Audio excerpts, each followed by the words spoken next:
Welcome to the Lead at Home podcast, where every episode is about learning how to develop our parenting skills to achieve the best for our children. Here are your hosts, Sarah Franco and Jala Gaines.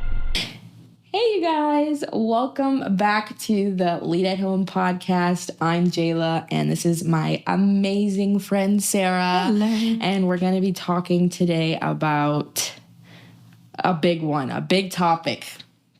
And that is leading with forgiveness and apologizing. So, Sarah. Unfortunately, I've had a lot of experience with this, Jayla.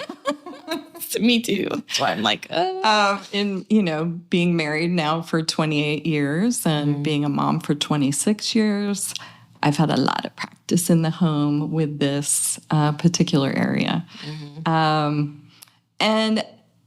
I think overall, as we talk about different things on this podcast, we are kind of holding up an ideal, I would say, that we won't ever totally reach. We'll have good days, we'll have bad days. Absolutely. And so I feel like, as we talk about this one, it's a little more like, okay, this is for those times that we don't get it right. Yeah.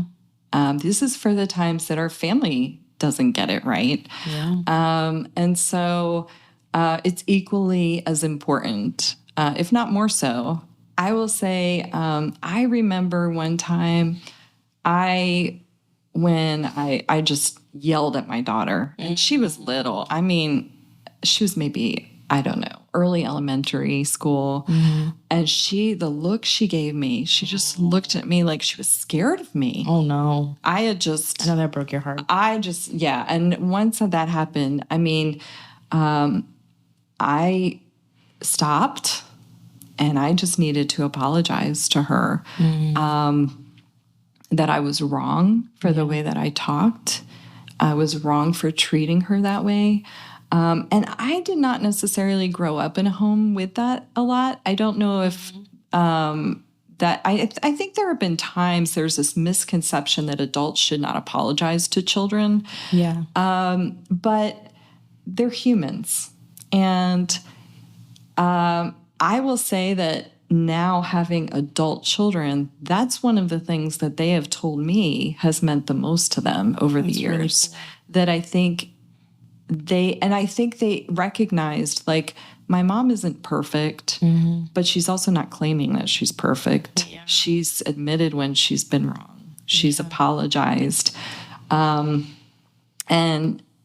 of course, with a spouse, you get lots of practice with that as well, whether it's how you talk, how you treated them, with your children, losing your temper, or countless things that I would need to apologize for. Yeah.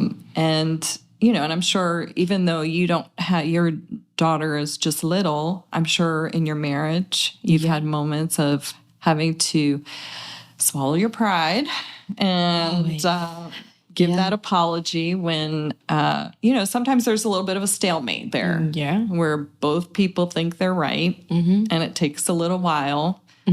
But after a little soul searching, you can kind of like, okay, I can see my part in this. Yeah. I definitely feel that, like, when it comes to forgiving others, I feel like there's this idea here that to forgive someone, they have to apologize to you, or they have to, express some sort of remorse or something like that. But a part of maturing is realizing, like, forgiving is for you. Like, forgiving someone is for your own heart and your own personal well-being. There's like a freedom that comes from forgiving, and I think there's just like a joy that comes from it when you forgive someone and you let go of that grip that it has over you. There's just this beautiful freedom, and you're able to, work through those feelings and also not hold anything against that person. Because, when someone does something wrong towards us or to us, they're dealing with their own stuff. Right. Like you have no idea what's going on in their head, what's going on in their day. And it's easy to just be like, this is their characters. Like, right. Because like, say someone, gabbed out at you or something. It's just like, that person's mean. Like, maybe they're not mean. Right. Maybe they're just having a bad day. Yeah. But forgiving someone allows us to, I don't know how to explain it. It's just this beautiful feeling. I can't explain it, but because I know in my own, like even with my own family, like my parents, I think that just over the years, there was a lot of stuff. Yeah. And it builds up and builds up and builds up. But I feel like the past year or two, I've just started to be like, you know what? My parents raised me to the best of their ability. Right. With the best tools that they had, and they gave it the best shot that they had.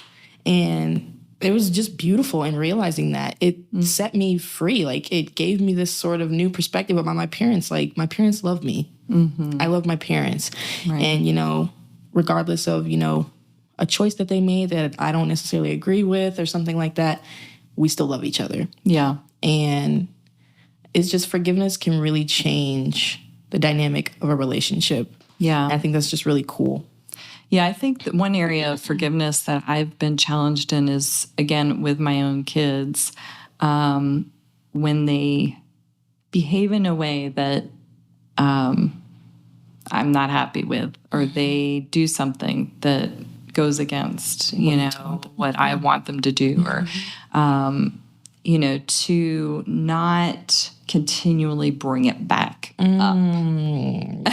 Yeah, that's easy to do. I think really to genuinely forgive them is to let that go. Because otherwise, I think you are saying, this is who you are. Yeah. This is a part of you. It's like, I know for me, sometimes I've done things where it's like, I wanted them to understand the seriousness of it, and I didn't want them to do it again. So I would remind them of it. Yes. And it's like, no, that isn't really going to be the best thing for them. So I think in that way, forgiveness can look like, trusting them to make that next time, to make a better choice the next time. Yeah. I think there are issues where you can see some patterns of behavior. Yeah. So you don't want to turn a blind eye to those things. Absolutely. That's not helping them at all. But I think, when you see things that it's in the original starting point, that you can be able to lay it down and not keep bringing it back up. Or like, see, I knew you would do that again, or, not that kind of stuff. Yeah. That reminds me of, there was a particular situation with my husband. I won't go into the detail, but he had done something, and it had been years. And we were in the car, we were just kind of talking about it. And I think I was hurt or something. And so I brought it up. And he was like, why would you even bring that up? Like, that has nothing to do with what we're talking about right now. And he said to me, when you do stuff like that and you bring up the past, you're not giving me the opportunity or the space to change. You're kind of making that who I am now, even though that was years ago. Yeah. And so, just based off of what you said, like, that stood out. So. Yeah. And in the end, we want people to do that for us. So, it's important to do that for our family too, and to lead in that way. Yeah. So. Wow. This podcast. I know. I think a lot about myself. I know. Like, now we got to put this into practice too. Yes. Well, but it's been good. It's been good. We're learning stuff about ourselves as we're talking through it, huh? Yeah. And I hope our listeners are too. I hope this has been encouraging. And we know they can hop on over. Where can they listen to the podcast? So you can go find the full podcasts on Apple Podcasts, Spotify, YouTube. They're all there for you to go listen, check them out. Here's some more ways that you can be leading in your home. Yeah. So we'll see you next time. We'll see ya. Right? Bye. Bye.